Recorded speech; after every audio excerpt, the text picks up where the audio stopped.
Hi, it's Jen from Shabby Fabrics, back with a year in words, this time for October. Really fun this time. It's, of course, a pumpkin block. And if you're in the club, again, congratulations to you for grabbing your spot. Those are now sold out. We do have some kits left over, though, some excess kits. So if you're maybe not in the club, but would like to have this very same wall hanging in your home or maybe to give as a gift, be sure to grab that. Limited amounts of that remaining. But hey, you might have a stash of fabric at home and you just want to be able to pick up that pattern and be able to use the instructions included to make your own, or maybe you just want to learn how to make the pumpkin block. All of those things are possible. We will have a free download for making the pumpkin block. Be sure to grab that. And while you're there, you'll be able to see all of the other downloads and links to videos you'll be able to watch as well. Subscribe so you never miss out. This one is really fun. We decided to make it extra fun with the white ghost glows in the dark. I thought that was really fun when I was doing the video prep for this. As I set the project into the video room at night, I was doing some prep at night, I noticed how the ghost was glowing. It's a lot of fun for the kids and adults alike. It definitely put a smile on my face. So just like we've been doing all along, you'll take your background this time. It's a beautiful grunge fabric from Moda. It's a beautiful purple. You'll be cutting that to the 7.5 by 25.5, just like we've done before. And you'll be using the extra fabric left over from that piece to be able to do our piecing along with our pumpkins. Really fun here. We have no two pumpkins alike. We have stems in two different colors. And I do want to point out one thing right now, so I don't forget to mention it to you. And that's that little wedge that we sew on top of our stem of our pumpkin alternates from right to left and right to left where that little wedge is. So the instruction that I'll be showing you today I'll put the wedge kind of on the right side. And then, of course, you can either keep them that way, they're all on the right side, or you can alternate it just like the pattern is showing. Of course, our pattern will guide you into cutting your pieces of fabric to the exact size you need. And anytime we're dealing with those small pieces, be sure to grab a fresh rotary cutter in your blade. And anytime I'm dealing with really small pieces, I love to add sizing to give the fabric a little more body, and it helps hold its crease better, less stretching on the bias, if I didn't cut that completely square, all the good things like we want, right? Okay, so we have our orange fabric cut out, and then we have our different pieces that are directed in our pattern, or if you're going to be enjoying the free download, they'll be there as well. And this just shows us how we lay them out. And I've sewn those pieces together in advance to save us some time, but I'll put those there. And I had drawn the line and sewn on the line, and I want to show you an option here of not drawing on the line. In fact, I'm gonna iron that line away. If you love tools, I want to show you options. Drawing on the line, sewing on the line, and flipping and trimming works. It works every single time. But if you'd like to skip that step, or you enjoy learning new tools, we would still cut our fabrics to the exact same size as indicated in our pattern, but we're going to use something called a corner clipper. We know this part over here is what's going to be trimmed away. So we just lay our corner clipper right there. We have our nice guidance along the side of our fabric and across the bottom. And you can see this beautiful diagonal to diagonal line. We just trim this away. Now, I'll put a little pin in there. It's probably not needed, but I'll go ahead and do that anyway, just a good habit. And we will go sew our 1/4 inch seam as we always would.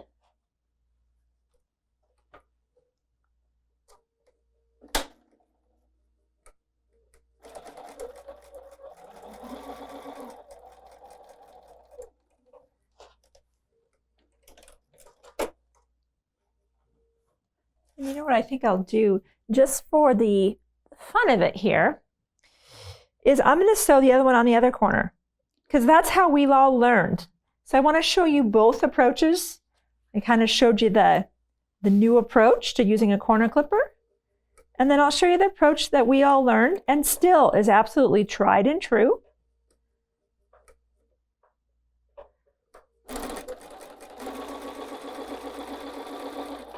and works. Takes a little bit more steps. We have to draw the line. We will press to the outside. Of course, we always have to press to the outside, but then we'll also have to go back and trim.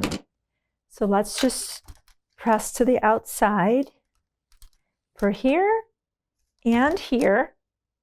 Now notice for this corner, because it was trimmed in advance, I don't have to go back now. I can leave that pressed and I'm ready to move on. But here I can't. I need to go back and trim that away.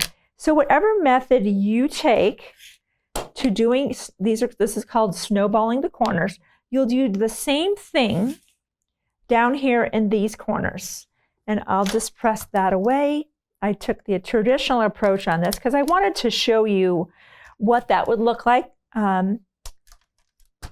if you just snowball the corners and you're not using the corner clipper.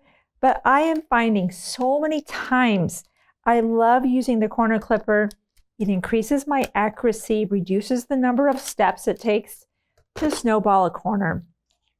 Now I need to go back, of course, and trim all of these up just again, adding a little bit more time to doing a process of snowballing the corners versus using the corner clipper. Early in my sewing life, I had very, very few notions because I thought, who needs that stuff? And many of these things hadn't quite been invented yet anyway. And now I can see, there's so many things I want to sew, and I want to sew them accurately. And I love when tools can help me get things done, not only more efficiently, more accurately, but faster, so I can get more projects done, because there's so many I want to do. Okay, so we have our pumpkin. We have, let's see, which part is mine? That's my upper portion. And now we have our stem. And we have this part here. So again, we could I drew the line, but we could absolutely, even for something this small, we can also use our corner clipper. Look at that. We can completely do that. And I will go sew that.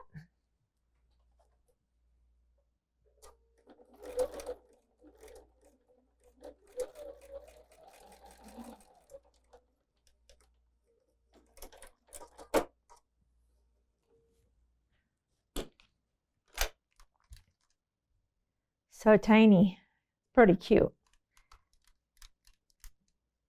Very cute. And this will be here. And then these two pieces come on either side. Of course, right side together. And I would sew it from this side because the seam is going this direction. Because if I sew from this side, do you see how as the presser foot comes, I may get a rolled seam? So for that reason, in fact, let me just go sew that. I'll sew that from this side.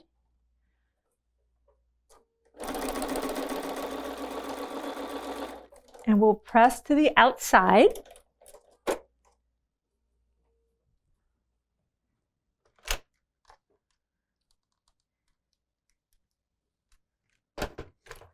And then same, right sides together.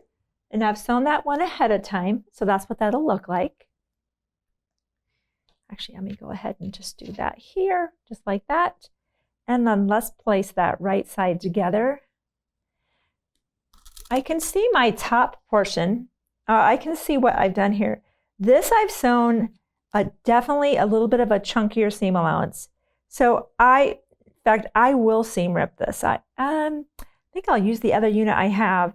I would seam rip this because when I lay this on here, do you see this short here? Yes, I can try to stretch that, but it's very obvious to me. If you look at that and we measure that, you can see I was in excess. You can see that little bit of fabric hanging out. I was larger than a 1/4 inch seam allowance. So let's go ahead, take this piece, since we already have this one started. How convenient, right? And we will sew this to the other side. And that's how we'll solve that. But if you didn't have that already, just seam rip that. If it doesn't fit, stretching it and pulling it when you have the option to seam rip may not be your best choice. I've done it and then later kind of regretted it. especially when you know that you're going to be making 6 blocks and you want them to stack very nicely together, top to bottom like this. So let's press that to the outside. And let's see if we get a better size here. Yep, now it matches perfectly, right? It was all me just sewing in excess of a 1/4 inch seam. Still, after all these years, I have to focus on a good 1/4 inch seam, and it's still sometimes off. I'm going to sew on this side here, and I'm going to make sure I don't get any rolled seam, a rolled seam right there.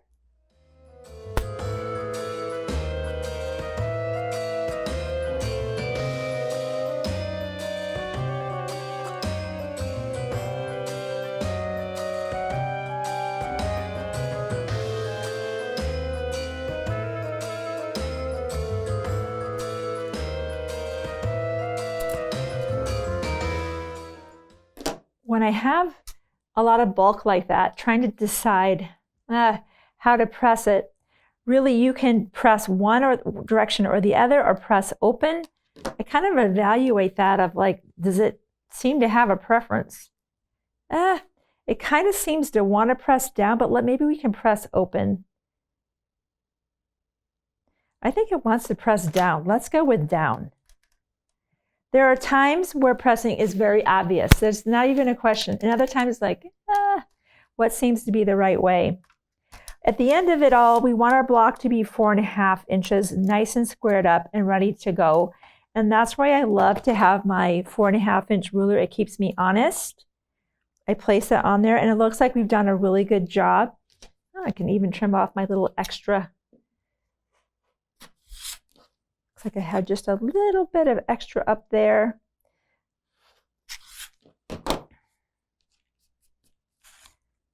And it keeps me at an honest 4.5. And I repeat the same process for the other 5. And just a reminder that if you want to alternate your stems, you'll simply put that 1 inch square over on the other side of that and you'll alternate those.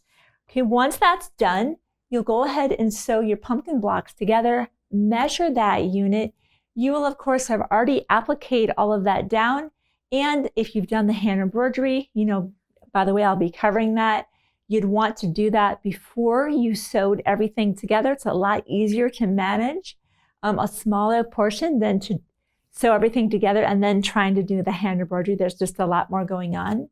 But once all of that's appliqued, hand embroidery is done, you've measured this, you'll trim your background to that exact size. Sew those together, press your seams towards your applique, batting, backing, quilting, binding as normal. But let's go ahead and touch a little bit on what this hand embroidery is. Pretty straightforward. You'll once again use your layout diagram and your light box to illuminate that so you can trace on your design. And I'm just going to grab a piece of fabric here. I could do this even on our pumpkin, that's fine. And really, we've got some lines. I can just draw a quick little cobweb with the curved lines.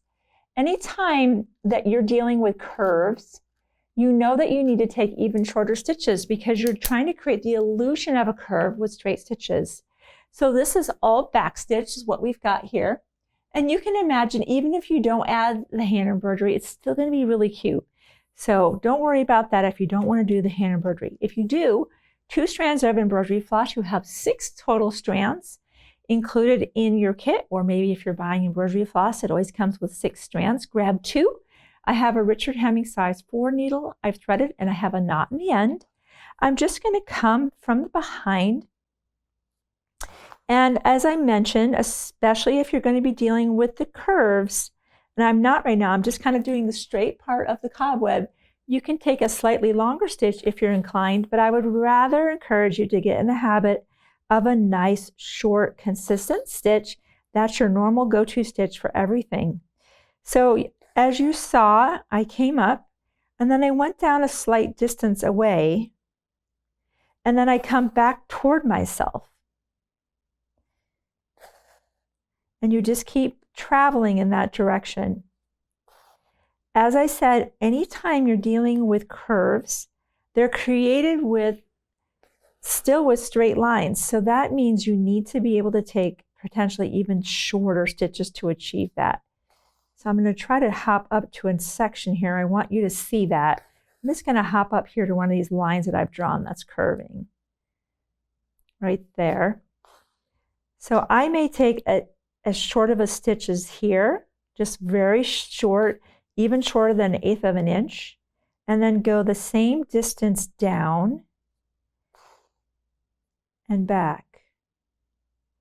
That's how we will take nice short stitches, stay on our drawn line, and create the illusion of a curve. You know, there's a lot of hand embroidery books out there. I should have had one with me today.